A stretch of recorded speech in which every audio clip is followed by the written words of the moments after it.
Side मैं जितेंद्र मिश्रा, अध्यक्ष कर्मचारी कल्याण सेवा समिति बरेली कॉलेज बरेली।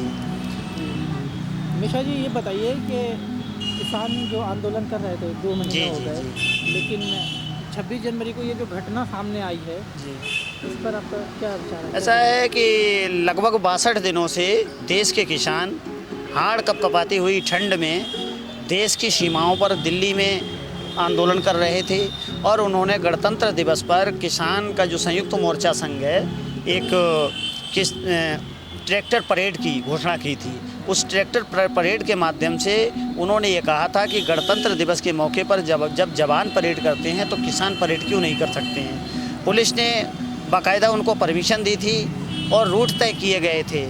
और मेरा मानना है कि जिस प्रकार से जो घटना सामने आई है वो पूरे देश को बड़ी चौंकाने वाली और आहत करने वाली है कि लाल किला जैसी जो हमारे राष्ट्रीय इमारत है उस पे जा कर के एक झंडा फहरा दिया जाता है और पुलिस मूक दर्शक बनी देखती रहती है।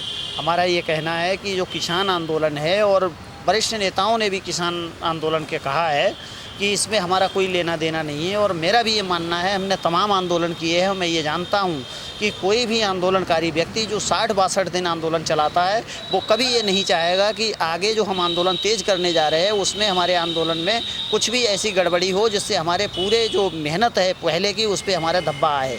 तो मेरा तो ये मानना है साफ़ तौर से कि इस आंदोलन को कुचलने की और इसको साजिश के तहत ख़त्म करने की पूरी साजिश है और ये सरकार की तरफ से सुनियोजित कदम है। सरकार पहले से ही कह रही है कि यहाँ खालिस्तानी हैं, यहाँ पाकिस्तानी हैं, ये आंदोलन सही नहीं है, ये कुछ मुट्ठी भर लोग हैं। तो कुल मिलाकर के सरकार का प्रयास था कि जो ट्रैक्टर परेड है उसमें इस प्रकार के प्रयास किए जाएं जिससे पूरे आंदोलन को बदनाम किया जा सके और उसके बाद आंदोलन को ख़त्म किया जा सके। अब कहीं ऐसा ना हो कि जो मुद्दे हैं, जो असल मुद्दे हैं, उनको गौड़ ना कर दिया जाए, उनको कहीं ख़त्म करके इसी पे बहस ना होती रहे कि किसने किया, ये हिंसा का जिम्मेदार कौन है, इसमें किसान हैं, इन किसान आंदोलन में किसान नहीं हैं। इन चीज़ों पे बहस ना हो करके मेरा ये मानना है कि इस सब में सरकार को बहुत पहले ही ये तीनों कृषि बिलों को वापस लेना चाहिए था, क्योंकि किसान लगातार मांग कर रहे थे कि तीनों कृषि बिलों को वापस लिया जाए, लेकिन सरकार ने अनसुना कर दिया उनकी आवाज़ को। और इतनी लंबी परीक्षा देश के प्रधानमंत्री को नहीं लेनी चाहिए। और जो मौजूदा घटना हुई है जिसमें लाल किले पे चढ़ाई हो गई, लेकिन जो पूरा मोदी सरकार का तंत्र है, गृह मंत्रालय का जो तंत्र है, मैं मानता हूँ असफल रहा है। उनको रोकना चाहिए था, वहाँ तक चाहे जो भी लोग थे उनको नहीं पहुँचना चाहिए था। जो रूट तय था वहाँ से ना जावे, किसान दूसरे रूट से गए। जो रूट तय था उन सभी रूटों पे 7 रूटों पे बिल्कुल शांति रही है। 2 रूटों पे गड़बड़ी हुई और उन रूटों पे जो लोग हैं अगर जांच कराई जाए, संयुक्त किसान मोर्चा कह रहा है कि वो लोग हमारे नहीं थे, वो बाहरी लोग थे।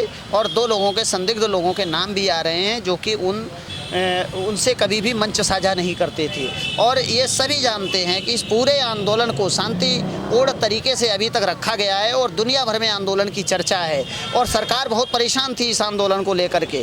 तो हम तो यही मानेंगे, निश्चित रूप से ये सरकार की कोशिश है आंदोलन को ख़त्म करने की, लेकिन ये आवाज़ तेज़ होनी चाहिए। और हम भी आवाज़ करते हैं और किसानों का समर्थन पहले कर रहे थे और आज भी करते हैं। और 30 जनवरी को बरेली कॉलेज में किसानों के आंदोलन के समर्थन में हम एक अनशन भी करेंगे, सांकेतिक अनशन भी करेंगे। उस दिन महात्मा गांधी जी की पुण्यतिथि है, शहीद दिवस है। तो हम लोग भी किसानों के आंदोलन के समर्थन में किसानों की जायज़ मांगे मानी जानी चाहिए और इन बिलों को वापस होना चाहिए। हम भी एक अनशन करेंगे उस दिन सामूहिक अपने साथियों के साथ और ये मांग करेंगे कि प्रधानमंत्री जी तत्काल जो है किसानों की मांगों को माने और तीनों कृषि बिलों को रद्द करें। धन्यवाद।